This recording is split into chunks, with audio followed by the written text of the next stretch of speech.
Procrastination and the finished first draft. Procrastination is such a wonderful thing. How else would authors' houses ever get cleaned? Many times, I've been facing a project that seemed too big, too difficult, too annoying, too boring, and ended up with a clean house, mowed yard, or even an organized craft room, something rarer than unicorns.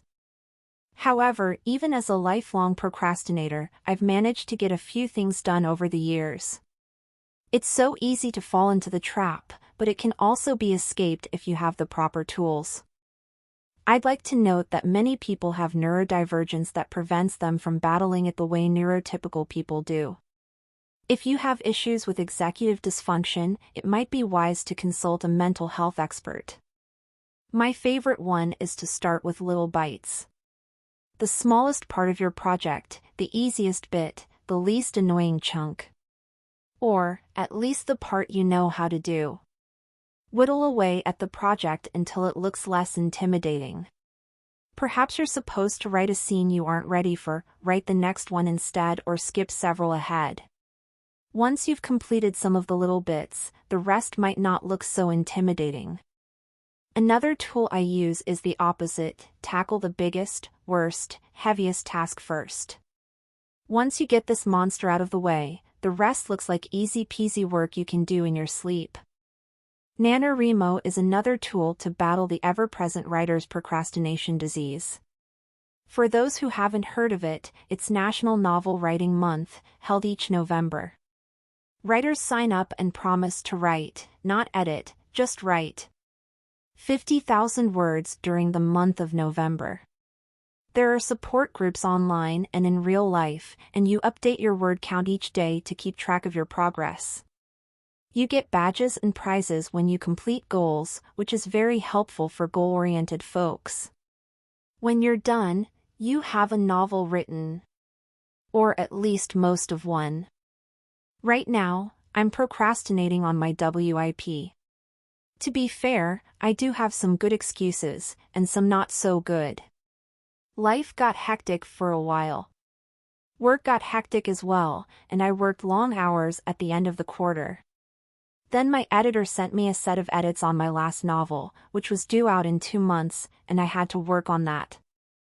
However, last night I submitted my first scene of my current WIP to my author group for critique. They loved it, but made some excellent suggestions about it, including a whole new opening scene. So, I may work on that before I add words. It will have to supplant this scene completely. I also dreamt last night about a collection of 5 related short stories that I want to write about cats battling children's nightmares. But that must be tabled. I've written the idea down, so I can get to it later. So many plot bunnies. There sometimes comes a point in your draft that you have many more interesting things to do. This seems to come to me about February 3rd through a draft. It just happened this point came at a time when I had 3 other novels in various stages of editing, and they all needed immediate attention. Editing is a necessary evil, but it can also be a superb excuse for procrastination. Sometimes too superb. As I've mentioned a few times, I'm goal-oriented. I also have what I call project completion compulsion. That means I don't like starting a project until the current one is finished, at least through a defined stage. The first draft is such a stage. However, with those other editing projects, some of those were time-sensitive, as I had upcoming publication dates to be aware of.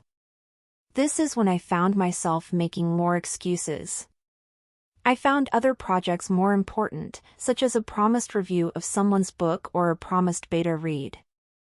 However, that just meant I had been out of the project so long, I feared jumping in again. However, my need to finish projects is stronger than my need to procrastinate, in the end. Several months later, after my pile of editing had been finished, I was finally free to start work again on Misfortune of Vision. After 4 months hiatus, I wanted to do a full read-through edit of what I had so far. While this took extra time, it had several benefits. First, I refamiliarized myself with the story details. Second, it meant I had most of the story already going through a first full edit, second draft. Third, it was a great exercise in getting back into the swing of things. It took me about 2 weeks plus a few days to finish the first draft off at this point. I combined several planned scenes, but others took on a life of their own. Near the end of the book, I get what I call light at the end of the tunnel speed, which means I get in far more than my normal 2,000 a day. I often get 5,000 words a day or more as I reach the finale, as I'm excited to be writing the climax, excited to be getting near the end of the draft, and just excited in general. My best day was a 13,700 word day. Which is a good chunk of the draft, if you think about it. A good 15% of an 80,000 word manuscript. I'm a numbers girl, if you haven't realized that already. Therefore, here are some stats I came up with on this novel. In total, the number of hours I estimate I spent on this first draft, just the writing, not the editing portion or the planning, was 60 hours for an 80,000 word first draft. The research came to about 30 hours in addition to that. So far, editing had been only about 6 hours, but that total will go up dramatically in future weeks. Every single author will have different stats. This is not a contest or comparison, but an example of how one author works. Someone else might take 500 hours to write their first draft over the course of 10 years. That's perfectly fine. You need to work in the manner that feels best to you. It is an amazing feeling to finish the first draft of a novel. It's time to celebrate, no doubt. It's a fantastic hurdle, one that many people never achieve. For the first novel, it was an adrenaline rush like being on a roller coaster. It's still a rush, but tempered by the knowledge of the amount of time, effort, pain and sweat is still to come in the editing process. After the first novel, you have no idea what's coming next. Now on my 7th novel, I am well aware I'm only about halfway done with this being in submittable form. Keep in mind, I'm a fast writer. Do not ever compare your own speed to someone else's. We all write at our own paces.